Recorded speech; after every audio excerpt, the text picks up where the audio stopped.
एक बार फिर आपका स्वागत है आज के इस क्लास में। आज हम लेके आए हैं आपके लिए कक्षा 9 के अध्याय 1 का सी है, प्रश्न संख्या 10 का सवाल नंबर 2 है। सवाल नंबर 1 को हमने अपने पिछले कक्षा में ही किया था। आज हमारा सवाल 2 है और सवाल वही है कि निम्नलिखित को p बाई क्यू के रूप में व्यक्त करें जहां p q पूर्णांक हो और q नॉट इक्वल टू 0 हो, मतलब कि परिमेय संख्या के रूप में व्यक्त करना है। तो सबसे पहले इसमें क्या करेंगे, हम लोग वही मान लेते हैं कि माना कि परिमेय संख्या के रूप में मान क्या होगा, माना कि परिमेय संख्या के रूप में मान x है। x है तो किसको x माने हैं, इसी को x माने हैं और शांत दशमलव को ही क्या माने हैं, परिमेय संख्या के रूप में उसको क्या मान लिए हैं, x मान लिए हैं। तो हम लिख सकते हैं कि x इक्वल टू 0.233333। देखिए इसमें 2 अंकों के ऊपर में रैकरिंग दिया हुआ है, मतलब ये दोनों 2 अंकों का पुनरावृत्ति है, तो बार बार क्या होगा, 2 2 3 बढ़ते जाएगा। तो इस तरह से और भी ले सकते हैं, लेकिन हम एक सीमित मान लेते हैं और यह इसको समीकरण 1 मान लेते हैं। ये हमारे पास समीकरण 1 है। समीकरण को हल करने के लिए या x के मान को निकालने के लिए हमको क्या चाहिए, एक और समीकरण चाहिए। तो अब एक दूसरा समीकरण लेना पड़ेगा और दूसरा समीकरण लेने के लिए क्या करेंगे, समीकरण 1 में 10 से या 100 से या 1000 से गुना करेंगे। तो देखिए इसमें कितने से गुना करें, गुना ऐसे संख्या से करना पड़ेगा कि गुना करने के बाद दशमलव के बाद का जो मान हो वो 0 बन जाए। तो क्या करना होता है, इससे वो सवाल बनाना आसान हो जाता है। दशमलव के बाद के अगर सारे अंक 0 बन जाते हैं तो सवाल को हल करना आसान होता है। तो इस तरह का ही मान लेंगे जिससे कि दशमलव के बाद के अंकों को हम लोग क्या बना सके, 0 बना सके। तो सबसे पहले क्या करते हैं, 2 अंकों का पुनरावृत्ति हो रहा है तो इस बार हम 100 से गुना कर देते हैं। तो लिखेंगे समीकरण 1 में 100 से गुना करने पे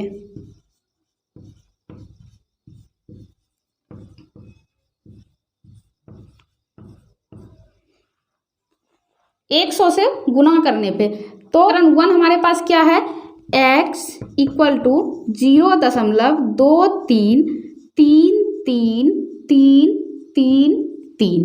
अब 100 से गुना करना है तो यहाँ भी 100 से और इस तरफ भी 100 से गुना करेंगे। तो ये क्या हो जाएगा, 100 गुना x करेंगे तो 100x हो जाएगा।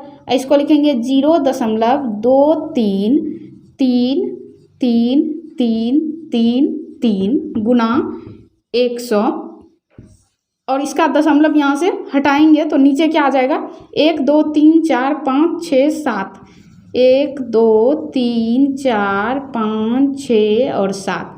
इस जीरो को इस जीरो से, इस जीरो को इस जीरो से कटा दिए।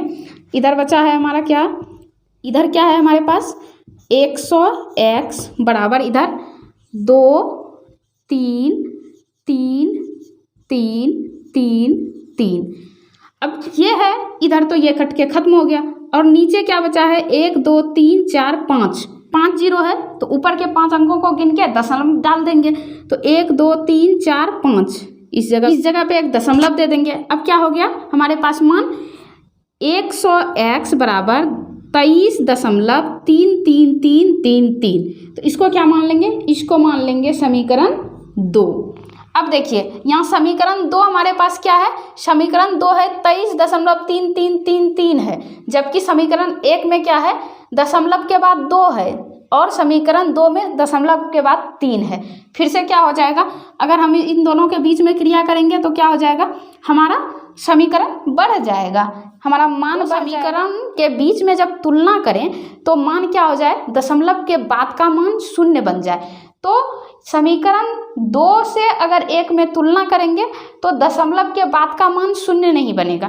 तो क्या करना पड़ेगा, हमको एक और समीकरण लेना पड़ेगा। एक और समीकरण लेने के लिए क्या करेंगे, अभी तो हम लोग 100 से इसमें गुना किए हैं तो इस बार कितने से गुना कर देते हैं, इस बार 10 से गुना करते हैं। 10 से गुना करके देखते हैं कि क्या होता है। तो यहाँ लिखते हैं समीकरण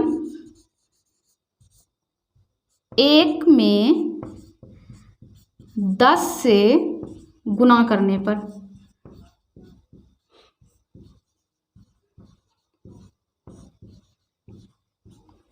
समीकरण 1 क्या था हमारे पास? समीकरण 1 है x बराबर 0.23333333। अब इसमें 10 से गुना करना है, तो इधर भी 10 से गुना करेंगे और इधर भी 10 से गुना करेंगे। ये क्या हो जाएगा?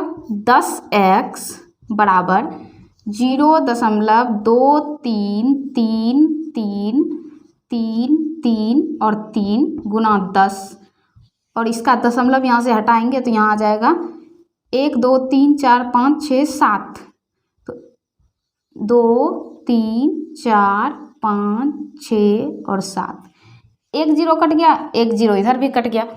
तो अब क्या हो जाएगा? मान हमारे पास हो जाएगा 10x बराबर, यहाँ देखिए 1 2 3 4 5 6 जीरो बचा है अभी हमारे पास नीचे, और ऊपर बचा है 2 3 3 3 3 3 3 3। तो यहाँ लिखेंगे 2 3 3 3 3 3 और 3, और नीचे कितना जीरो बचा था हमारे पास? यहाँ 1 2 3 4 5 6 जीरो बचा है, तो यहाँ से 1 2 3 4 5 6 अंक को गिन के यहाँ दशमलव दे देंगे। तो इस बार क्या है? 10x बराबर 2.3333 मान निकला है। इसको समीकरण हम लोग मान लेंगे 3। अब देखिए समीकरण 2 जो है, इससे समीकरण 3 से बड़ा कौन है? समीकरण 2। समीकरण 2 में यहाँ है हमारे पास 100x, जबकि समीकरण 3 में यहाँ क्या हो गया? 10x हो गया। समीकरण 1 के साथ तुलना तो हम कर ही नहीं सकते हैं, इसलिए नहीं कर सकते हैं क्योंकि यहाँ दशमलव के बाद 2 है, और समीकरण 2 में दशमलव के बाद 3 है, और समीकरण 3 में भी दशमलव के बाद 3 है। तो इधर 3 3 3 है, इसमें भी 3 3 3 है। इसलिए समीकरण 2 और समीकरण 3 के बीच में ही तुलना करेंगे। इसलिए तुलना करेंगे क्योंकि दशमलव के बाद का अंक क्या बन जाएगा? 0 बन जाएगा। हम क्या करेंगे? हम करेंगे कि समीकरण 2 में 3 को घटाएंगे, क्योंकि 2 समीकरण जो है बड़ा है और समीकरण 3 छोटा है। बड़े समीकरण में ही छोटे को हम घटा सकते हैं। तो यहाँ लिखेंगे समीकरण 2 में 3 घटाने पर, घटाएंगे तो समीकरण 2 हमारा क्या है?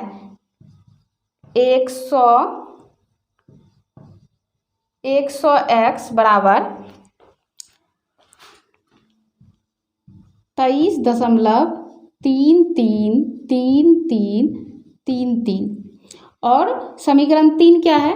10x बराबर 2.333333। अब तुलना करना है तो यहाँ घटाव का चिन्ह दे देंगे, यहाँ भी घटाव का चिन्ह हो जाएगा। अब देखिए ये 0 हो गया, 3 में 3 गया, 0 0 0 0 और 0, यहाँ दशमलव है। अब 2 में, अब ऊपर बचा है 3 और अब ऊपर बचा है 23 और नीचे बचा है 2, तो 23 में 2 घटाएंगे तो क्या हो जाएगा? 21 बराबर, यहाँ 100x में 10x घटाएंगे तो यहाँ हो जाएगा 90x। तो लिख सकते हैं कि 90x बराबर 21। पहले ही बता चुके हैं कि दशमलव के बाद अगर सिर्फ 0 0 0 ही हो, कोई मान नहीं हो, तो इस दशमलव का कोई वैल्यू नहीं रह जाता है। तो लिख सकते हैं 90 बराबर 21, या x बराबर लिख सकते हैं 21/90।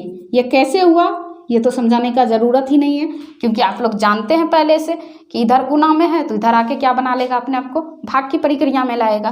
तो x बराबर क्या हो गया? 21/90। अब देखिए 2 1 3, ये 3 से कट जाएगा और ये भी 3 से कट जाएगा, तो इसको 7 बार में कटा दिए और इसको 30 बार में कटा दिए। तो x बराबर क्या मान निकल गया? 7/30। x का वैल्यू निकल गया 7/30। तो परिमेय संख्या के रूप में संख्या का मान क्या निकल गया? 7/30 निकल गया। तो x किसको माने थे? x माने थे हम लोग 0.2333 को माने थे क्या? x बराबर x था और x का वैल्यू क्या निकला? 7/30। तो क्या हम लोग लिख सकते हैं कि 0.2333 बराबर 7/30 लिख सकते हैं। इसलिए लिख सकते हैं कि ये क्या है, एक आसान दशमलव के रूप में है, जबकि इसी आसान दशमलव का परिमेय संख्या के रूप में मान क्या हो गया? 7/30 हो गया। इस तरह से हमारा नंबर 2 भी कंप्लीट हो गया और मुझे उम्मीद है कि आप इसको बहुत अच्छे तरह से समझे होंगे, क्योंकि मैंने इसे बहुत ही सरल भाषा में समझाने का कोशिश किया है। इसी तरह के और भी मैथ्स को जानने के लिए आप हमारे साथ जुड़े रहिए। इसी के साथ लेते हैं विदा, मिलते हैं अगले क्लास में। तब तक के लिए गुड बाय।